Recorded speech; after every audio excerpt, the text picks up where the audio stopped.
Hey, hello everyone. We're so glad to be back again. This is This Marriage Thing with the Daniels. We're excited about the topic we want to talk about today. But as we'll say, if you are not yet subscribed to this channel, we crave your indulgence. Please subscribe. It means a whole lot to us. Share this video to people that you believe needs to watch today's video. Drop your comment. We want to get feedback. We want to know what you think. We want you to drop some other points that somebody else may also learn from. And also, my wife and I, we help in counseling. She's certified. Tell them about it. Okay, so I'm a certified marriage counselor and I'm also a trained couple therapist, which means that if you are planning to get married and you need a professional touch with premarital counseling, you can reach out to me. Or you are married and you guys are going through some major challenges. Maybe you're experiencing recurrent conflicts in your marriage. You're just not able to move past a particular issue, or maybe you're dealing with infidelity and both of you are not able to move past it. You're not able to heal, so many things like that. Feel free to reach out to me. Okay, so today's topic, we want to answer the question that a lot of people ask. Why am I attracting the wrong people in relationship? If you're a guy, why am I attracting the kind of girls that I don't want to settle down with? Or if you're a lady, why am I attracting the kind of guys that is either they're always cheating or they're not serious to settle down or something? And that's the answer we want to give today. Okay, so the first thing to always consider when you find yourself in such a scenario is that what image are you projecting? Because you can actually be projecting a wrong image. You can actually be saying something. You can be thinking something else and be saying something else with your body, with your body language. So let me give an instance. When I was still single before I got married, I was always putting up, and as at that time, I was into church planting. I'd been into ministry since I was 21. Okay, so I was actively involved in church planting. So I knew that whoever I was going to settle down with has to be someone that was also called into ministry. It wasn't going to be somebody that I will have to start explaining myself. So I was that sure. I was very sure. But guess what? I was projecting a wrong image. And what was that? On my DP, I was always putting up a picture of, a dude who is maybe all these guys that maybe club or something. I'm telling you the truth. And why? Maybe I see the picture, I like it. Now, there are not people I know, right? Maybe pictures I see online and I just like. So on this particular day, my pastor sees the DP and sent me a message, and this was what the question he asked me, and he said, "Fumi, who are you?" And of course I was wondering, Pastor, where is this question coming from? And I answered him. I said, "Fumi, the woman of God who is called to ministry and all of that."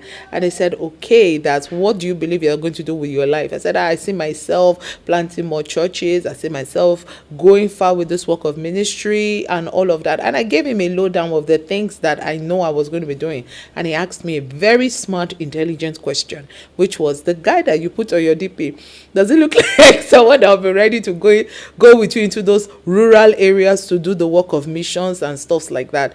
And I couldn't answer, and I said, "Of course not." And he said, "Okay, for me, you are projecting a wrong image. You know what you have inside of you, what you believe, the kind of man you believe you want, but what you're putting out there is saying something else." And he said, "I would advise that you change your DP." And of course I did. And guess what? That was actually also strategic, because just a month after that conversation with my pastor, I met my husband, because I now began to post teachings online and all of that, and those were the things my husband saw. In fact, it was one of the posts I put out online that he saw, and that was the period of BBM. So he saw the BBM pin and he just sent me a message, and that was how we connected, and today we are married. And of course my husband is a minister of God himself, and we have planted churches together. So the point is that, what image have you been projecting? You could have been like me. You want a God-fearing man, you want a God-fearing woman, but you are actually pushing out a different narrative. And as a result, it's like when you put out a signal, the people that hear that signal that you're sending out will respond. So check out the signal you're putting out. Very true. And also, to add to what you just said, is that you attract people of a certain kind when they congregate in certain places. So for example, if you're the type that go to club, you attract guys that go to club. So you can't be meeting people in club and you're wondering, why am I not attracting good men? Hardly will you see good men in club. Doesn't mean good men don't go, but you know the kind of people that most of the time would want to spend more time in the club. Then also, where do you hang out? Where do you go to? Then also your value system, because you might even not be going to club, you might even be spending a lot of your time in church, but your value system, you're the type that you believe that if I'm in a relationship, I don't mind if the guy stays in my house, so you attract guys that might see that and want to take advantage of you, sleep with you, get what they want to get and move out. So check your value system, check what you're projecting out, check what you're saying. Are you the type that you're always looking for people that will take you out of the country for a vacation? You want a guy, you are designing because you are seeing how other ladies, guys are taking them out to Dubai, to places, and you want to be. And you want to marry a guy that will be faithful to you. If a guy does not see an issue taking you out of the country, doing all those things, the question is that you think that guy may be faithful when he gets married to you. These are some of the things that you want to check what you're projecting. Then another point I want to add to it is rebounds. Avoid rebounds. What are rebounds? When you just coming out of a breakup and immediately you are going into another relationship, that's a rebound. What you don't know is that you're going to be using this new person that you're in a relationship as a rebound. And I've seen it happen again and again. For some people, the only time they can come out of a relationship is that somebody else is already around the corner and the person gives them that boost. Maybe they're in a relationship they should not be, and the person making them see that you shouldn't be in this. Why are you going through this? And that person that gives them the push, the encouragement, and unfortunately for them, they now begin to bound and connect to that person. So the moment they come out of this relationship, and maybe that person actually likes them, they immediately start this new relationship with this person. And what you don't realize that that's a rebound, and it doesn't work out because you've not healed. And before you know, you will find yourself in the same position because you've not taken your time to ask yourself, how did I even get into this relationship? What are the things I've learned from this relationship? What are the experiences, the painful experiences that I'm going to use to empower myself so I don't find myself in that place? And you need time to heal and do that so you don't find yourself in this kind of situation again.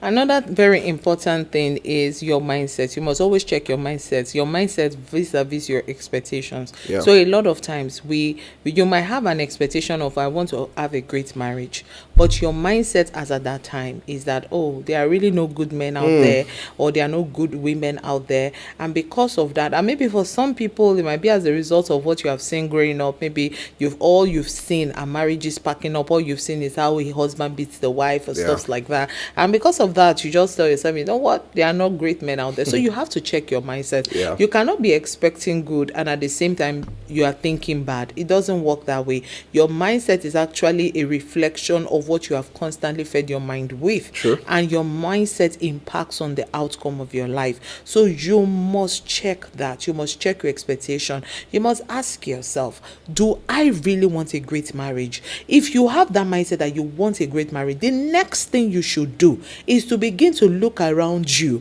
for marriages that are working. I tell people, whatever you believe, you will always have an example that will validate that belief. There will always be a physical representation. Sure. If you want to believe that marriages are bad and that husbands will always take advantage of their wives, you will see examples. Yeah. But if you believe that there are great marriages like mine, that husbands take care of their wives, love their wives, include their wives in decisions, listen to their wives, you will find. So you have to work on your mindset. You have to sit down and tell yourself, okay, maybe I took this belief as a result of something that I was told. Because I remember there was a period in my life as well. I thank God for my pastor. It was very instrumental in helping me on that journey. I actually believed that really there were no great men because I was experiencing failed relationships in my life. And I remember that time, he just gave me one scripture that I should use to pray. And he said that scripture is how the Lord has delivered us from mean and wicked men. And I began to declare it. I said, God, I thank you because you have delivered me from mean, wicked, heartless men. You have delivered me from that. And I declared it to the point where I knew that scripture at the top of my head. And guess what? God actually delivered me from that, because from that moment, I didn't even have any guy come to me to say, propose to me or something. And I began to feel like, something was wrong with me. But what I didn't know was that God was preparing me for something beautiful, because the word has gone ahead. And that word changed my mindset. And so when I got married, yes, my husband and I, we had our own peculiar challenges, but I was never in doubt of his intentions towards me. I was never in doubt that he cared for me. I was never in doubt of that. So you must work on your mindset. Check what you believe, because that could be actually sabotaging a good experience in your life when marriage or relationship is concerned. So true, so true. So ladies out there, stop saying that all men are cheats. Stop saying that it's a lie, every man is cheating. If you keep saying it, you keep attracting men that cheat. But if you say, yes, a lot of men cheat, but there are good men out there, and I'm going to Yes. attract one, and I'll have a lovely family. My husband will love me, will not cheat on me. That is what you will get. Even if everybody says, stop deceiving yourself. Say what you want. If Yeah. you're also a man, stop believing that all women are gold diggers, all women and this are this, all women cannot keep to one relation and everything. Stop believing it. You keep believing it, you keep attracting those kind of people. So check out what you're believing. And if you have people, you're hanging around people, that's what their mindset is. Find a way to dissociate from them, because you will reproduce the kind of community you have Exactly. around you. If you don't have good examples of marriages around you, go look for. In fact, come check us out. Go look for people. Don't be hanging around failed marriages. Every time there's a divorce, you're excited to check on YouTube. Every time there's breakup, and you don't know what you are affirming, that belief that Exactly. marriages don't You are work. You are affirming. hearing it. Marriages are failing. You are saying, does marriage even work again? I bet maybe I'll just remain single. You know deep down you want to get married. So please watch all those things. So another point I would say is a low self-esteem. It's a lot of people grew up with low self-esteem. A lot of people have actually dealt with it. I grew up with low self-esteem. It was over the years I realized it. Right from primary school, because we were not wealthy, and I was attending this primary school that people were wealthy, Nazareth in First Stack in Lagos, and sometimes just seeing rich kids, I was angry. I remember then I was class captain, and I'll be writing name of names because I'll be looking out for the rich people. If I catch them making, I write their name. Just because of that anger, seeing them come with cars, we have cars, it's either school bus or we trek to school and everything. I imagine growing up with that low self-mental esteem, when you feel inferior before certain people. Now, when you now meet somebody that just makes you feel good, before you know, you just agree. You are not seeing any other thing about the person just because the person has made you feel better. You realize that before you know, you are in a relationship that you should not be in. The person is slapping you, already beating you before you get married. The person is only emotionally abusing you. And sometimes you wonder, why do you see fine ladies, as I'm talking about ladies that you would look at them like, oh more, if I feel date this lady, oh more, my level don't change. And yet you find them in relationship with guys that are abusing them. And you're wondering, why can't they come out? It's symptoms that they have low self-esteem. Yeah. A guy has made them feel like without them, they cannot be who they want to be. Or the guy has used words to abuse them so well that it has affected them. So check your mentality. Do you have low self-esteem? If you have it, you keep attracting wrong people. And one of the ways you will know is that you just fall for anybody that just excited about you. Anybody just no. When you have good self-esteem, a guy would not make you feel like he's doing you a favor. A guy would not trip you by just coming with a Benz. Some people, a guy just shows up with a Benz, they don't collapse. Or a guy just tell them, I want to buy you ticket. Let's go out of the country. Oh boy, this is the person they've been praying for. No, that you grew up in a poor farm does not mean that any Tom, Dick, and Harry that just come and it's going to flash well to you, then you just come on. Some people say it's iPhone, just buy them iPhone 15 Pro Max. Hey, they are ready. Some people, no, come on. Deal with it. You might not come from a rich family, but tell yourself, I will not sell myself cheap. So it's one of the things that also attract people. And the last one. Yeah, so the last one I want to say is that sometimes the devil just sets you up with bad relationships. Yeah. So bad relationships come as an attack on your life to distract you, True. to get you off course. Because one of the ways you can actually be distracted from purpose is by getting into the wrong relationship. Look at the Bible. Look at Dinah in the Bible. That is the daughter of Jacob. There was already a law, a rule that we don't fraternize with those of the other, like other tribe. There were some tribes that they were not supposed to have any dealings with. Yeah. But the Bible said Dinah had friends there. So she went there. And of course, just by going there, she met with Shechem. Shechem slept with her and all of that. And by the time, it just raped her.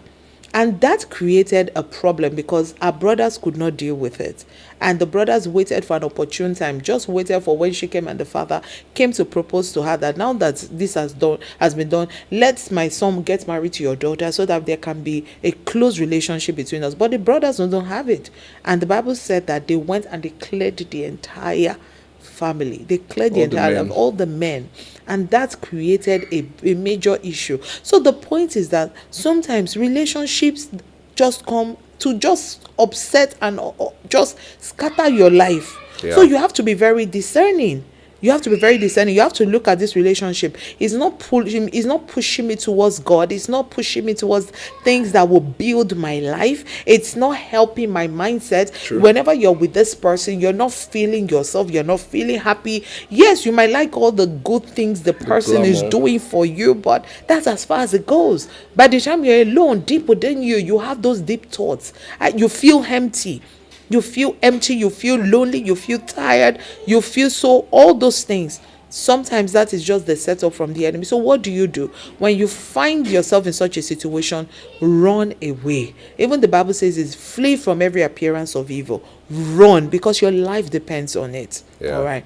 So you can see from what she just said, you won't even be in that relationship if you already know that, hey, devil can bring people intentionally to distract me. So once you sense it, you just say, no, you're not my type. Just, we don't have to be friends and the rest. I hope this few points we've given, you've been able to check out why you may be attracting the wrong set of people. Now, if you feel like maybe, no, all these things do not apply to me, reach out to us. Maybe when we'll talk to you one-on-one and we'll see your peculiar situation. Probably we'll be able to tell you why you may be attracting the wrong one of the things we do is actually I do a lot of relationship profiling. So there are questions I get to ask you in order to be able to understand as a single lady and also as a single guy, to help you understand where you are, to help you understand your mindset, your current beliefs. So there are conversations we have that helps us to do that assessment in order so that you will know if there is work you need to do on yourself in order to be able to attract the right person, because there is always something to do in order to be able to attract the right person into your life. So when you have that conversation, when we do that,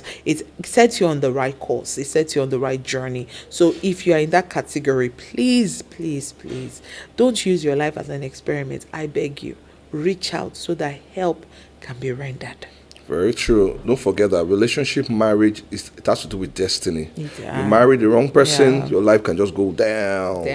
And the rest. But when she was talking about also and profiling, I thought about it. Sometimes some people don't realize that you want to attract somebody that you even yourself are not. You say, I want to attract a godly, God-fearing man. You yourself are not even God-fearing. Or you are the man, I want to marry a good lady that loves the Lord, that knows how to stay at home. But meanwhile, you are the type that have been jumping up and down from one lady or the other. So ask yourself, who am I? Am I the kind of person I want to attract? And if you find yourself you are not, begin to work on yourself, because you attract most of the time who you are. So thank you very much. I hope you've subscribed to our channel. Drop your comment if you want to contribute, you want to ask further questions. Share this video. You see, your comment, your subscription means a lot to us. It means a lot to us. It shows that we're doing well and we will keep doing what we're doing. I hope this has been a blessing to you. Thank you very much, and we'll see you on our next episode. Bye.